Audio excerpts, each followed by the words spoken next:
ናይስጥልኝ እንኳን ወደ ቻናሌ በሰላም መጣችሁ። ዛሬ ሁላችንንም በየቤታችን ስንጠቀመው ለጤና ታምር ስለሆነው ነጭ ሽንኩርት እናወራለን።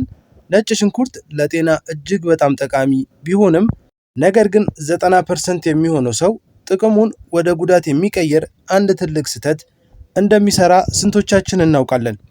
አብዛኛው ሰው ነጭ ሽንኩርቱን እንደከተፈ ወዲያውኑ ወደ ድስት ይጨምራል። ይህ ግን በውስጡ ያለውን ዋና መድኃኒት ያለውን ንጥረ ነገር ሙሉ በሙሉ ያጠፋል። ወደ ዝርዝሩ ከመሄዳችን በፊት ግን እንዲህ አይነት ጠቃሚ የጤና መረጃዎች ሁልጊዜ እንዲደርሷችሁ ቻናሉን ሰብስክራይብ አድርጋችሁ የደውል ምልክቷን ተጫኑ። ቪዲዮውን ላይክ በማድረግም ለሌሎች እንዲደርስ ይርዱን። አሁን ወደ ዝርዝሩ ንግባ። ነጭ ሽንኩርት ዝም ብሎ የምግብ ማጣፈጫ ብቻ አይደለም፣ በውስጡ ለሰውነታችን እጅግ አስፈላጊ የሆኑ ሚስጥራትን ይዟል። በመጀመሪያ የሰውነታችን የመከላከል አቅም እንደ ብረት ያጠነክረዋል። በተለይ ወቅታዊ የሆኑት ጉንፋንን፣ ሳልና የጉሮሮ ህመሞች ወደ እኛ እንዳይጠጉ እንደ ጋሻው ነው ይከላከላል። ሰውነታችን ውስጥ የሚገቡ ባክቴሪያዎችን በማዳንና በማጥፋት ረገድ ወደር የለውም። ሌላውና በጣም የሚገርመው ጥቅሙ ለልባችንና ለደም ስራችን የሚሰጠው ጥበቃ ነው። የደም ስሮቻችን እንዳይጠቡና ደም በነፃ እንዲዘዋወር በማድረግ ልባችን ያለምንም ድካም ስራዋን እንድታከናውን ይረዳታል። በደም ውስጥ የሚከማቸውን አላስፈላጊ ስብ ወይም ኮሌስትሮልንም በማጽዳት የደም ግፊት እንዳይረብሸን ያደርጋል። ለስኳር መጠን መመጣጠን ያለው አስተዋጽኦም ቀላል አይደለም። በደማችን ውስጥ ያለውን የስኳር መጠን በማረጋጋት ሁልጊዜ ንቁና ጠንካራ ሆነን እንድንቆይ ይረዳናል። ከዚህም ባለፈ ነጭ ሽንኩርት የሰውነታችን ተፈጥሯዊ የጽዳት ሰራተኛ ነው። በየቀኑ በምግብ ይሁን በአየር ወደ ሰውነታችን የሚገቡ መርዛማ ነገሮችን ጠርጎ በማስወጣት ጉበታችን ጤናማ እንድትሆንና ቆዳችን ወዝ አግኝቶ እንዲያበራ ያደርገዋል። እነዚህን ሁሉ በረከቶች የምናገኘው ግን ነጭ ሽንኩርቱን በምናዘጋጅበት ጊዜ የምንሰራው አንድ ትልቅ ስህተት ስናርም ብቻ ነው። ብዙዎቻችን ሳናቀው ጥቅሙን የምናጠፋበት ያ ስህተት ምንድን ነው? እንዴትስ አድርገን ብንመገበው ነው ውጤቱ የሚኖረን? አሁን ወደ አጠቃቀም ሚስጥሩ እንለፍ። ነጭ ሽንኩርት ውስጥ ያለው ያ ሁሉ ፈዋሽ ኃይል የሚገኘው አሊሲን በምትባል ንጥረ ነገር ውስጥ ነው። ነገር ግን ይሄ ንጥረ ነገር በጣም ስስና ጥንቃቄ የሚፈልግ ነው። ብዙዎቻችን የምንሰራው ስህተት ነጭ ሽንኩርቱን እንደላጥን ወይም እንደከተፍን ወዲያውኑ በሚፈላ ዘይት ወይም በድስት ውስጥ መክተት ነው። ይህ በሚሆንበት ጊዜ ሙቀቱ ያንን ፈዋሽ ንጥረ ነገር ገና ሳይሰራ ያጠፈዋል። በዚህ ጊዜ ነጭ ሽንኩርቱ ጣዕም እንጂ ምንም አይነት መድኃኒት ለሰውነታችን አይሰጥም። ታዲያ መፍትሄው ምንድን ነው?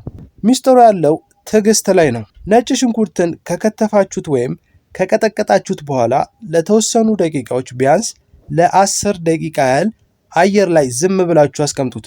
በዚህ ጊዜ በነጭ ሽንኩርት ውስጥ ያለው የተፈጥሮ ኢንዛይሚን ከአየር ጋር በመገናኘት ያንን ድንቅ መድኃኒት ማምረት ይጀምራል።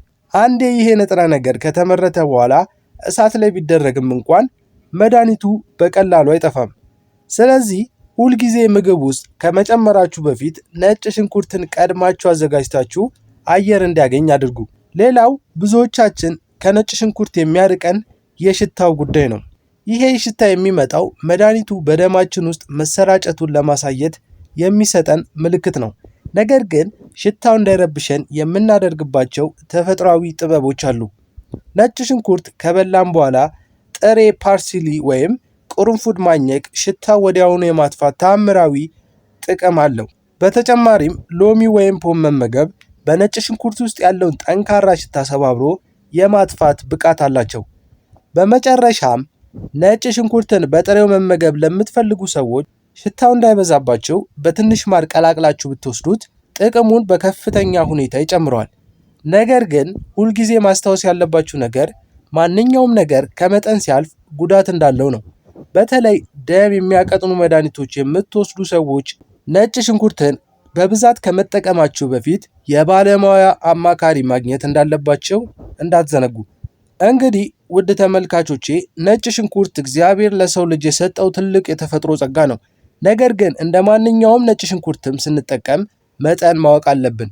ያስታውሱ፣ ነጭ ሽንኩርት መድኃኒት እንጂ ምግብ ብቻ አይደለም። ስለዚህ በተለይ ደም የሚያቀጡን መድኃኒቶች የምትወስዱ ሰዎች፣ ከቀዶ ጥገና ወይም ሰርጀሪ በፊት ያለባቸው ሰዎች ወይም ደግሞ በጣም ከፍተኛ የሆነ የጨጓራ ቁስለት ያለባችሁ ሰዎች ነጭ ሽንኩርትን በጥሬው በብዛት ከተጠቀማችሁ በፊት ሁልጊዜ ከሐኪሞች ጋር መመካከር እንዳለባችሁ አትርሱ። ይህ ቪዲዮ ለመረጃ ያህል የቀረበ እንጂ የባለሙያ የሕክምና ምክር አይተካውም። ጤናችሁ የእናንተ ሀብት ነው። ስለዚህ በጥንቃቄ ጠብቁ። በመጨረሻም አንድ ነገር ላስታውሳችሁ እወዳለሁ። ጤና ማለት በገንዘብ የማይገዛ አንዴ ከጠፋም በቀላሉ የማይመለስ ትልቅ ሀብታችሁ ነው። ብዙዎቻችሁን ጤናችንን የምንጠብቀው ታመን አልጋ ላይ ስንወድቅ ብቻ ነው። ነገር ግን እንደ ነጭ ሽንኩርት ያሉ ቀላልና ተፈጥሯዊ የሆኑ የቤት ውስጥ ጥበቦችን በአግባቡ በመጠቀም ራሳችንን ከብዙ ስቃይ መታገድ እንችላለን። ዛሬ የተወያየንባቸው ነጥቦች በህይወታችሁ ላይ ለውጥ እንዲያመጡ ሙሉ እምነት አለኝ። ይህንን መረጃ ለራሳችሁ ብቻ ታስቀሩ፣ ለምትወዱት ሰው ሼር በማድረግ የሌሎቹንም ጤና ጠብቁ። የእናንተ አስተያየት ለእኔ ትልቅ ብርታት ነው። ስለዚህ በነጭ ሽንኩርት አጠቃቀም ላይ ያላችሁን ልምድ ወይም በቀጣይ እንድሰራላችሁ የምትፈልጉትን ርዕስ ኮሜንት ላይ አስቀምጡልኝ። ከኔ ጋር ስለነበራችሁ ከልብ አመሰግናለሁ። ጤናችሁ ይጠበቅላችሁ። በሌላ ቪዲዮ እስከምንገናኝ ቸር ያሰንብተን። ሰላም።